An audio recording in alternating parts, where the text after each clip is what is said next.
Welcome to my channel. ಇವತ್ತೊಂದು ಹೊಸ recipe ಜೊತೆಗೆ ಬಂದಿದ್ದೀನಿ. ಮಟ್ಕಿ ಕಾಳಿನ ಉಸುಳಿ ಅಂತ. ಇದು ನಮ್ಮ ಉತ್ತರ ಕರ್ನಾಟಕ ಕಡೆ ಫೇಮಸ್ಸು. ಮೊದಲಿಗೆ ಒಲೆ ಉರಿ ಹಚ್ಕೊಂಡು ಒಂದು ಬಾಣಲಿ ಇಟ್ಕೊಳ್ಳಿ.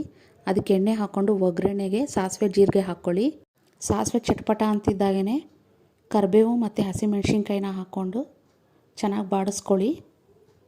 ಈ ಮಟ್ಕಿ ಕಾಳು ರಿಚ್ ಇನ್ ಪ್ರೋಟೀನ್ ಫುಡ್ ಇದು. ಈ ಕಾಳಿಗೆ ಮೊಳಕೆ ಬಂದಷ್ಟು ಟೇಸ್ಟ್ ಚೆನ್ನಾಗಿರುತ್ತೆ. ಬಟ್ ಈ ಚಳಿಗಾಲಕ್ಕೆ ಅಷ್ಟು ಮೊಳಕೆ ಬಂದಿಲ್ಲ ನೋಡಿ. ಇವಾಗ ಕಾಳು ಹಾಕ್ಕೊಂಡು ಸ್ವಲ್ಪ ಉಪ್ಪು ಹಾಕ್ಕೊಂಡು ಚೆನ್ನಾಗಿ ಬಾಡಿಸ್ಕೊಬೇಕು. ಕಾಳುಗಳನ್ನ ಚೆನ್ನಾಗಿ ಬಾಡಿಸ್ಕೊಂಡಾದ್ಮೇಲೆ ಒಂದು ಸ್ವಲ್ಪ ಇಂಗು ಪುಡಿ ಹಾಕ್ಕೊಂಡು ಚೆನ್ನಾಗಿ ಕಲಿಸ್ಕೊಳ್ಳಿ. ಇಂಗು ಪುಡಿ ಹಾಕಾದ್ಮೇಲೆ ಲಾಸ್ಟಲ್ಲಿ ಕೊತ್ತಂಬರಿ ಸೊಪ್ಪು ಸಣ್ಣದಾಗಿ ಕಟ್ ಮಾಡಿರೋದು ಮತ್ತು ಕಾಯಿ ತುರಿ ಇದೆರಡು ಸೇರಿಸ್ಕೊಂಡ್ಬಿಟ್ರೆ ನಮ್ಮ ಮಟ್ಕಿ ಕಾಳಿನ ಉಸ್ಲಿ ರೆಡಿಯಾಗಿ ಹೋಗ್ಬಿಡುತ್ತೆ. ಬಿಸಿ ಬಿಸಿ ಸ್ಟವ್ ಆರಿಸಿದ್ಮೇಲೆ ಒಂದು ಸ್ವಲ್ಪ ನಿಂಬೆಹಣ್ಣು ಹಿಂಡ್ಕೊಳ್ಳಿ. ಇನ್ನೂ ಸೂಪರಾಗಿರುತ್ತೆ ಟೇಸ್ಟು. ಟ್ರೈ ಮಾಡಿಬಿಟ್ಟು ಹೇಗೆ ಬಂತು ಅಂತ ಕಮೆಂಟ್ ಮಾಡಿ. Thanks for watching.